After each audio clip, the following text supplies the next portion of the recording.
You know things are bad when now even the French say we're fried, and our version of capitalism is full of crepe. The president of France now calling for his own economic summit in early January. Nicolas Sarkozy reportedly wants to tame the animal spirits of American capitalism.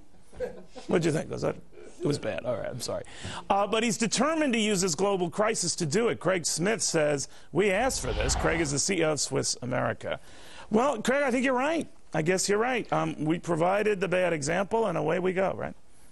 You bet, Neil. And by the way, I did not fly here on a private plane today, Neil. I drove by car. So I want to make that clear right up front.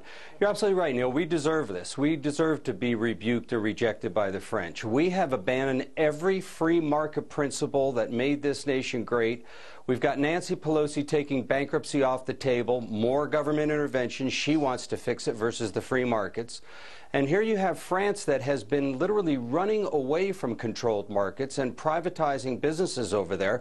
And they wanted us to set an example. And we've set a lousy example, Neil. And quite frankly, I don't think we are in a position to offer anybody leadership when we have had such knee-jerk reactions and such inconsistent messages to the market that Mr. Paulson and Mr. Bernanke has sent. It's been ridiculous. But, you know, it's interesting because you're quite right. Since Sarkozy took over, one of the first things he did was to sort of unshackle the markets and the economy in this entitlement sense that France has grown used to. Unemployment has been heading down. It's still, you know, at close to 10%, higher than our own for now. Right.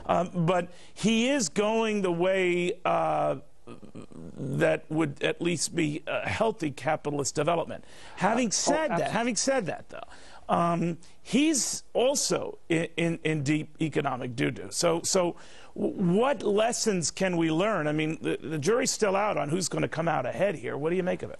Well, but why is he in the economic doo-doo, Neil? 50% of their GDP goes to paying taxes. 18.8% of ours goes to taxes. And I wrote about this in my piece at WorldNet Daily that will run tomorrow. The most dreaded words in the American language are, we're from the government and we're here to help. And that's what we've done in the markets, and the markets have panicked and have run for cover. But they're panicking world over, Craig, right? I mean, there does seem to be this global trend, not in each and every country, but where, well, I guess the government's got to do something. We've got, you know, Neil, what do you make of that? But Neil, what do you expect when the superpower, economic superpower of the world, America, is panicking?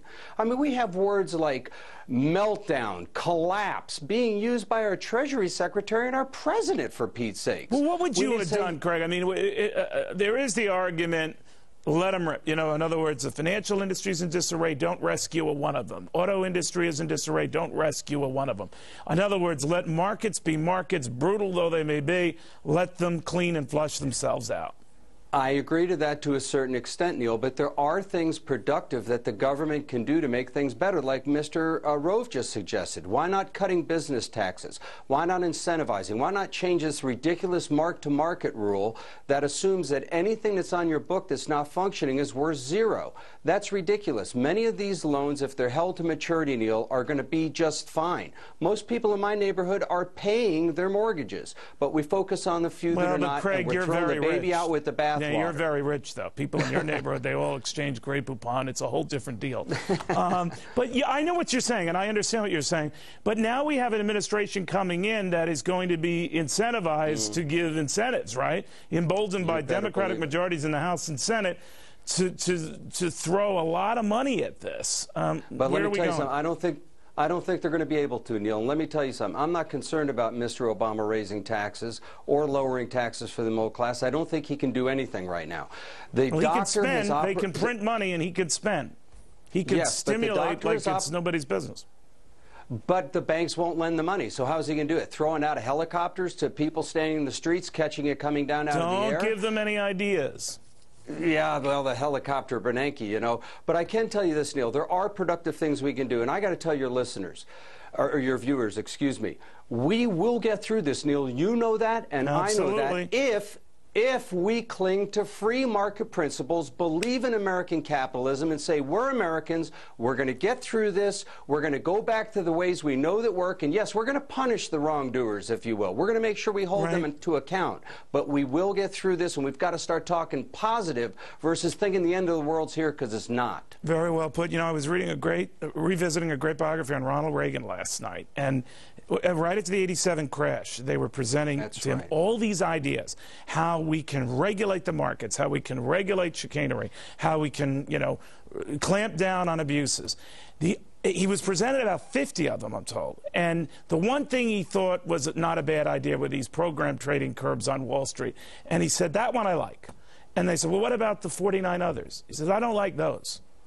And that was the uptick rule would have made a lot of sense. Yeah, to keep that was then. That was then. This is now. Sometimes you're right. The better part of valor is just calming the heck down. Craig Smith, thank you, my friend. Good seeing you. Good being with you, Neil. Well, in the meantime, you got these new calls from